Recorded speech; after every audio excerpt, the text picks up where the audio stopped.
याच्या काय अंगात बिंगात आलं का काय? तर मंडळी, हा किस्सा आहे लक्ष्मीपूजनाच्या दिवसाचा. सकाळी मस्त चुलीवरच्या कडक पाण्याने आंघोळ केली आणि तयार झालो.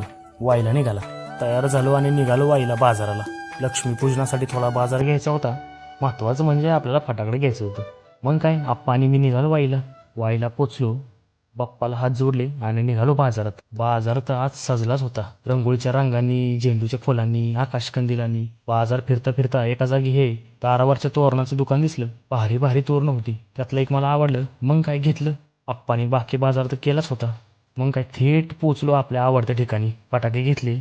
बघतो तर हो बाबा आजीला घाबरवण्याचा प्रयत्न करत होता. हे बघतच होतो तेवढ्यात आपल्या वाई विभागाचे वायरमॅन किरण पाहुणे येऊन पोचलं. मग काय निघालो वाईची स्पेशल मिसळ खायला. मिसळ खाल्ली आणि मग परतीचा प्रवास धरला. घरी पोचलो. मग ज्या राजामुळे आपण आज दिवाळी थाटामाटा साजरी करतो त्या राजाला मानवंदना म्हणून भगवा कंदील लावला आणि मग निघालो पूजन करायला. गाड्या तर आप्पानी धुल्या होत्या. मग मी शास्त्रशुद्ध पद्धतीनं स्वास्तिक काढून घेतलं. आप्पानी हार लावून पूजा संपन्न केली. आम्ही धुलेल्या गाड्या इंद्रदेवांना काय पटल्या नव्हत्या. मग त्यांनी त्यांच्या पद्धतीने पुन्हा एकदा धुवून काढल्या. घरी आलो, नवीन आणलेलं तोरण दारावर लावलं. मग आई आप्पांना त्यांचं दिवाळीचं गिफ्ट दिलं. लक्ष्मी मातेचं पूजन करून मग निघालो आपला मेन कामाला. हा ब्लॉग आवडला असेल तर लाईक करून जावा. धन्यवाद.